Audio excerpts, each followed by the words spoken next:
Assalamualaikum warahmatullahi wabarakatuh. Perkenalkan, nama saya Naila Sabita Auli Nabila dengan NIM 240039096 dari Departemen Pendidikan Luar Biasa. Pada kesempatan kali ini, saya akan mempresentasikan sebuah materi mengenai kalimat dasar, yang mana tugas ini merupakan tugas setengah semester pada mata kuliah umum Bahasa Indonesia yang diampu oleh Ibu Dr. Siti Ainun. Terima kasih kepada Ibu yang telah mengamanahkan tugas ini kepada kami. Jadi, materi yang saya pilih adalah kalimat dasar. Kita mungkin sering sekali mendengar kata kalimat. Nah, akan tetapi, tahukah kita apa sih kalimat itu? Jadi, setidaknya ada 3 poin yang dapat mewakili pengertian kalimat atau hakikat kalimat itu. Poin yang pertama yaitu kalimat merupakan satuan bahasa terkecil yang mengungkapkan pikiran utuh. Kita tahu bahwa kata adalah satuan bahasa terkecil untuk mewakili makna tertentu. Nah, sedangkan kalimat itu mengungkapkan pikiran yang lebih utuh dibandingkan daripada kata saja. Yang kedua, kalimat diawali dengan huruf kapital dan diakhiri dengan tanda baca. Tanda baca ini dapat berupa tanda titik, tanda tanya, atau tanda seru. Poin yang ketiga, kalimat itu dapat berupa pernyataan, pertanyaan, atau perintah. Kalimat ini memiliki unsur-unsur yang membentuk kalimat agar dapat membentuk sebuah makna yang tepat dan membantu pemahaman bagi yang mendengar ataupun yang membaca. Apa saja unsur-unsur itu? Nah, ada 5 unsur yang terdapat pada kalimat. Yang pertama ada subjek, predikat, objek, pelengkap, dan keterangan.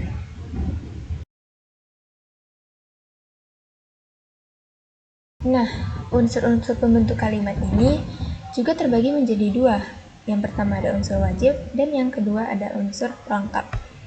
Nah, unsur wajib ini berarti bermakna bahwa jika salah satu unsur ini tidak ada, maka kalimat tersebut bukan termasuk kalimat.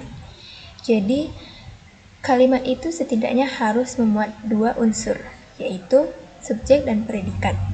Subjek ini adalah pelaku atau yang dibicarakan dalam kalimat. Predikat adalah perbuatan yang dilakukan subjek atau keadaan subjek. Sedangkan itu unsur pelengkap adalah unsur-unsur yang tidak apa jika tidak ada dan tidak apa jika ada. Unsur-unsur tersebut adalah objek, keterangan, dan pelengkap. Objek adalah sasaran dari perbuatan subjek, keterangan adalah informasi tambahan, dan keterangan ini dapat berupa keterangan waktu, tempat, cara, tujuan, dan lain-lain. Dan yang terakhir, pelengkap. Pelengkap ini berfungsi untuk melengkapi makna kalimat. Ketika kita setelah mengetahui bahwa terdapat beberapa unsur-unsur pembentuk kalimat, maka unsur-unsur tersebut dapat digabungkan menjadi sebuah pola-pola. Nah, setidaknya ada 6 pola dasar yang wajib dipahami, dikarenakan 6 pola dasar inilah yang akan menjadi dasar sebagai pengembangan pola-pola yang lebih kompleks yang dapat digunakan sebagai acuan dalam menyusun unsur-unsur kalimat. Nah, ketika menyusun unsur-unsur kalimat ini pun harus memiliki makna yang sesuai. Tidak boleh bertentangan makna yang ingin disampaikan. Contoh dari penerapan pola kalimat itu dapat kita lihat di sini, di kalimat-kalimat berikut. Seperti pola yang pertama, yaitu pola SP, subjek predikat. Contohnya yaitu adik menangis. Nah, adik di sini sebagai subjek dikarenakan ia sebagai pelaku. Menangis adalah predikat sebagai perbuatan atau keadaan. Pola yang kedua yaitu pola SPO, subjek, predikat, objek. Contohnya adalah ayah menanam pohon. Ayah sebagai subjek dikarenakan ia adalah pelaku, kemudian menanam sebagai predikat dikarenakan merupakan kata kerja perbuatan, kemudian pohon adalah objek dikarenakan sebagai sasaran dari subjek. Kemudian ada pola subjek predikat pelengkap. Contohnya nenek sebagai subjek menjadi sebagai predikat karena merupakan keadaan, kemudian guru sebagai pelengkap. Selanjutnya pola subjek predikat keterangan. Contohnya adalah kami belajar di perpustakaan. Kami sebagai subjek, belajar sebagai predikat, di perpustakaan sebagai keterangan. Lebih tepatnya adalah keterangan tempat. Selanjutnya ada pola SPOK. Ibu membuat kue di dapur. Ibu sebagai subjek, membuat sebagai predikat, kue sebagai objek, di dapur sebagai keterangan. Lebih tepatnya keterangan tempat.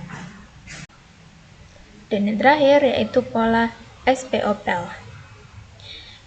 Contohnya, ayah membelikan adik sepatu baru. Ayah sebagai subjek membelikan sebagai predikat, adik sebagai objek, dan sepatu baru sebagai pelengkap. Oke.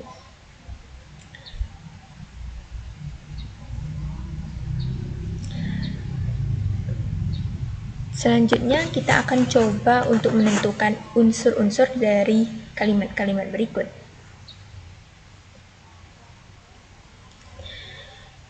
Kalimat yang pertama yaitu paman membeli buku cerita untuk keponakannya. Paman itu adalah pelaku. Berarti ia merupakan subjek dan ia telah melakukan membeli. Jadi ia membeli merupakan predikat perbuatan dari si pelaku. Buku cerita itu merupakan objek. Sedangkan untuk keponakannya ini merupakan keterangan. Kenapa dikatakan keterangan? Dikarenakan salah satu unsur dari keterangan itu ada yang namanya keterangan tujuan. Untuk keponakannya itu merupakan tujuan, jadi merupakan keterangan tujuan. Sedangkan kalimat yang kedua itu salju turun tadi malam. Salju merupakan pelaku yang dibicarakan, subjek. Kemudian turun merupakan perbuatan atau keadaan sehingga ia merupakan predikat. Tadi malam sebagai keterangan dikarenakan tadi malam itu merupakan keterangan waktu. Kalimat yang terakhir yaitu pertunjukan teater itu sangat menghibur. Subjeknya yaitu dimulai dari pertunjukan teater itu. Karena masih membicarakan tentang subjek, tentang pelaku, sehingga ia disebut dengan subjek.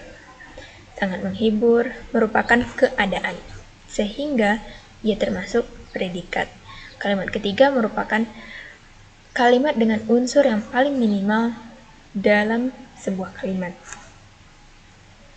Baiklah, setelah sampai kita pada penghujung presentasi, kesimpulan dari materi yang telah disampaikan adalah yang pertama, kalimat itu adalah satuan bahasa terkecil yang menyampaikan pikiran secara utuh. Terdiri dari unsur utama, yaitu subjek dan predikat, serta unsur tambahan, berupa objek, pelengkap, dan keterangan.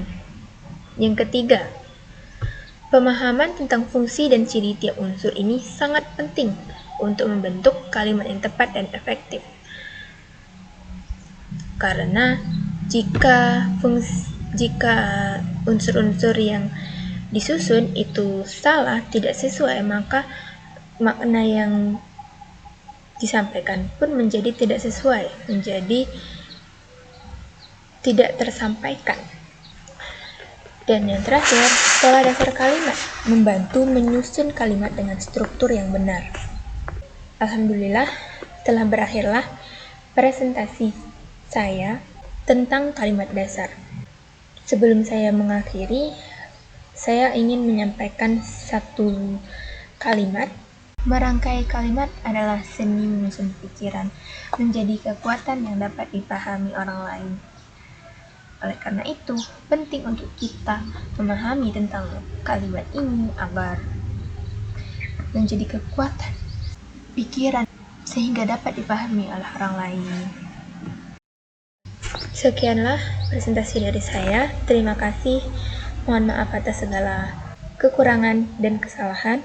Saya akhiri. Wassalamualaikum warahmatullahi wabarakatuh.